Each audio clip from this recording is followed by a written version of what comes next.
Good morning, friends. Today I am solving the MCQs of Chapter 2 Solution. Okay. First of all, we can solve the Gujarat Board MCQs. Then JEE, IIEEE, NEET, all the exam MCQ will be covered by me. Okay. For the first MCQ is, which of the following does not change in temperature increase? When temperature is increased, okay, so which following character does not increase? Okay, first of all, we know all the formulas of molarity, normality, formality and molarity. Okay, we know that in molarity, small m, molarity formula is mole of solute divided by weight of solvent in kilogram. That means no terms is in liquid phase. Okay, all terms are in solid phase. Mole, that means weight upon mass. Okay, weight of solvent also considered as a kilogram or gram. That means no terms in a liquid phase. That means it does not change if temperature is increase or decrease. In molarity, change in temperature, molarity is also changed because volume of solution is considered as a in liquid phase. Okay, in ml. Normality same, formality also same. Three terms are changed with temperature, but molarity does not change with temperature. Okay. Now second, homogeneous mixture of camphor in N2 gas. An example of gas solute, solid, solvent. These are solute, these are solvent. Okay. Camphor in N2. We clearly say that camphor in N2 gas. That means solvent as a gaseous phase. Okay. We clearly know that solvent is a gas. Okay. And camphor. Camphor, that means solute. Solid is a solid phase. Which one is correct from these options? Solvent is gas and solid is solid. Okay, then C option is correct. Okay, now third MCQ is, what is the following is an interstitial solid salt or solid solution? First of all, we know that the interstitial solid, okay, in interstitial solid solution, the solute particles arrange in void. Okay, the interstitial solid solution, the solute arrange in a void phase. Okay, because the solute particle is very small. Clear? Okay, which one is correct? It's tungsten carbide. Okay, what is the normality of 0.04 molar H2SO4? What is the normality of 0.04 molar H2SO4? That means we have molarity. Okay, we have molarity. तो molarity है तो हम normality easily find कर सकते हैं. That mean normality is equal to molarity into n factor. Okay, Normality, molarity is 0.04 molar. What is the n factor? 2. Clear? 0.08 normal. That means A option. Okay. Now fifth one. If 9.8 gram H2SO4 is dissolved in 500 ml solution, then what is the normality? Normality is equal to, normality find करनी है तो normality का formula डालना पड़ेगा. Okay.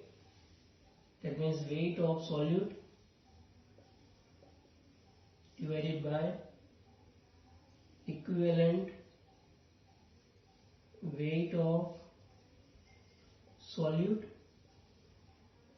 multiply with 1000 divided by volume of solution. Okay. Weight of solute 9.8 gram. Equivalent weight of solute, that means molecular mass divided by n factor. Okay. What is the n factor value of H2SO4 is 2 and molecular mass is 98. It means 98 divided by 2. It is called equivalent weight of solute. In 2000 divided by volume of solution 500 ml. Now solve this. Okay, the answer is 0.4.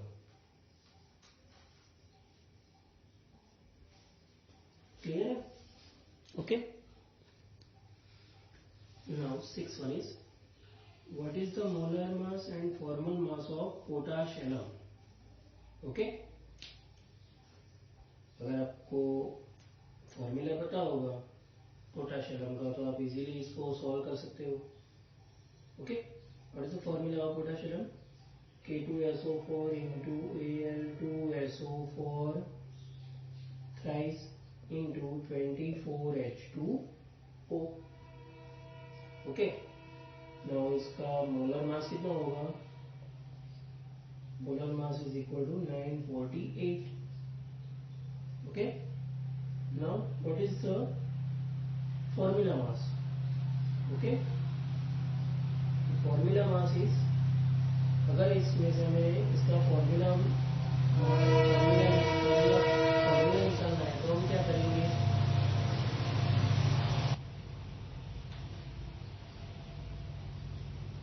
Formula mass निकालना तो इसमें से क्या करेंगे? Common क्या निकल रहा है वो देखना है. तो यहाँ पे K2 है, Al2 है, SO4 4 टाइम्स है और 24H है. दैट मीन्स इसमें से 2 कॉमन निकल सकता है. अगर 2 कॉमन निकल गया तो क्या बचेगा? KAlSO4 twice into 12H2O. Okay. तो ये हो गया फॉर्मूला. तो इसका फॉर्मूला मास क्या होगा? डिवाइडेड बाय 2 कर दो तो 948 डिवाइडेड बाय तो कितना होगा? 474. क्लियर है? ओके. समझ में आ रहा है ना? Next, what is the normality of 0.2 molar H3PO4 solution? अब यहाँ पे देखो हमें H3PO4 सॉल्यूशन बोला है. ठीक है. कुछ नहीं, नॉर्मलिटी फाइंड करनी है तो normally formula molarity into n factor. Okay. Molarity कितनी है? 0.2 और n फैक्टर कितना होगा इसका? H3PO3 कितना होगा? 2. ओके. क्योंकि इसका H3PO3 है, H3PO4 नहीं है. अगर H3PO4 होता तो PO4-3 होता है. ओके. लेकिन इसके अंदर H3PO3 है तो इसके अंदर 2H प्लस मिलेगा और HPO3-2 मिलेगा. ओके. तो यहाँ पे n वेक्टर की वैल्यू क्या होगी? 2. आंसर क्या होगा? 0. क्लियर है? ओके.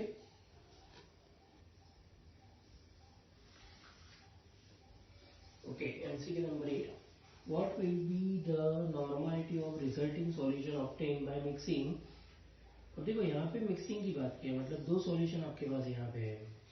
एक सॉल्यूशन है 4 मोलर 0.05 मोलर H2SO4 और दूसरा सॉल्यूशन है 6 मोलर H2SO, मतलब दोनों H2SO4 का सॉल्यूशन है। ओके, फर्स्ट के अंदर वॉल्यूम, फर्स्ट का वॉल्यूम कितना दिया है 4 ml और उसकी मोलारिटी कितनी है 0.05। सेकंड जो सॉल्यूशन है इसकी, उसका वॉल्यूम है 6 ml और उसकी मोलारिटी है 0.3 मोलर। ओके, अब हमें क्या करना है, ये फर्स्ट सॉल्यूशन है और ये सेकंड सॉल्यूशन है, तो दोनों का हमें मिक्सिंग करना है। ओके, मिक्सिंग करेंगे तो टोटल सॉल्यूशन क्या कितना होगा 10 ml, तो V1 प्लस V2 कितना होगा 4 plus 6, it means 10 ml। Okay, clear है। तो मिक्सिंग की बात है तो फॉर्मूला कैसे कौन सा यूज करना है, M1V1 plus M2V2 is equal to M3, मतलब रिजल्टिंग जो मिल रहा है उसकी मोलरिटी, और V1 प्लस V2। ओके, तो M3 को सब्जेक्ट बना, M1 कितना था 0.05, 4 प्लस M2 0.3, V2 कितना है 6 divided by 10, V1 plus V2 divide में चला जाएगा। ओके, तो इसका आंसर कितना होगा 0.2। क्लियर है।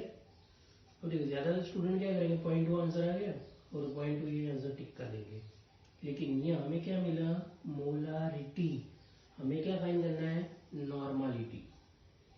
ओके, देन फाइनल आगे कौन सा फॉर्मूला यूज करना है, normality is equal to molarity into n factor. Okay, H2SO4 के लिए मोलारिटी अभी कितनी मिली 0.2 और n फैक्टर की वैल्यू क्या होगी 2, आंसर होगा 0.4। समझ में आ गया।